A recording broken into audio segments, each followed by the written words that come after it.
قرآن و سنت کے اندر قیامت کی متعدد علامات اور نشانیوں کا ذکر موجود ہے۔ آج اس ویڈیو کلپ کی وساطت سے صرف دو نشانیوں کی طرف آپ دوستوں کی توجہ دلانا مقصود ہے۔ میرے محترم ناظرین، اگر ان دو چیزوں کے اندر کوئی مسلمان اچھی طریق سے توجہ کر لے تو شاید کسی کی زندگی بدل جائے۔ حضرت سیدنا ابو سعید خدری رضی اللہ تعالی عنہ سے روایت ہے ان النبی صلی اللہ علیہ وسلم قال لتتبعن سنن من قبلکم شبرا بشبر وذراعا بذراع حتى لو سلكوا حجر ضب لسلكتموه قلنا یا رسول اللہ الیہود والنصارى قال فمن؟ نبی کریم صلی اللہ علیہ وسلم نے ارشاد فرمایا کہ تم لوگ پہلی امتوں کے طریقوں پر قدم بقدم ان کی پیروی کرو گے، یہاں تک کہ اگر وہ لوگ کسی صحنہ کے سوراخ کے اندر داخل ہوئے ہوں گے تو تم بھی اس کے اندر داخل ہوو گے۔ حضرات صحابہ کرام کہتے ہیں ہم نے عرض کیا یا رسول اللہ، آپ کی مراد پہلی امتوں سے کیا یہود و نصارہ ہیں؟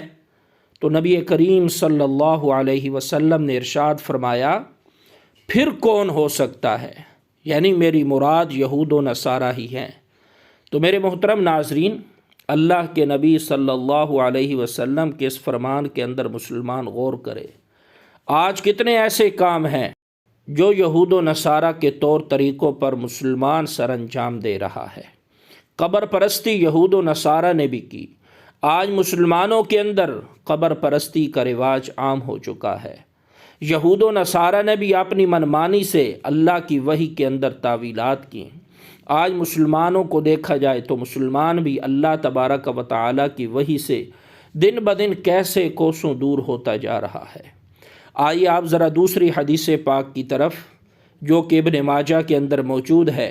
حضرت زیاد بن لبید رضی اللہ تعالی عنہ بیان کرتے ہیں کہ رسول اللہ صلی اللہ علیہ وسلم نے ایک چیز کا ذکر کیا اور فرمایا کہ یہ اس وقت ہوگا کہ جب علم چلا جائے گا۔ میں نے کہا اے اللہ کے حبیب، علم کیسے چلا جائے گا جب کہ ہم خود بھی قرآن مجید پڑھتے ہیں اور اسے اپنے بچوں کو بھی پڑھاتے ہیں، اور ہمارے بچے آگے اپنے بچوں کو پڑھائیں گے، اور یہ سلسلہ تو قیامت تک جاری رہے گا۔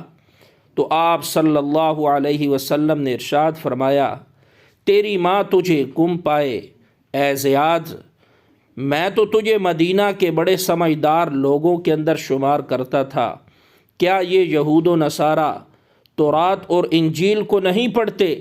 لیکن پڑھنے کے باوجود وہ ان پر عمل نہیں کرتے۔ تو یعنی اس حدیث پاک سے یہ بات معلوم ہوتی ہے کہ قیامت کی نشانیوں اور علامات میں سے ایک علامت اور بڑی نشانی یہ ہے کہ انسان علم کے مطابق عمل نہیں کرے گا۔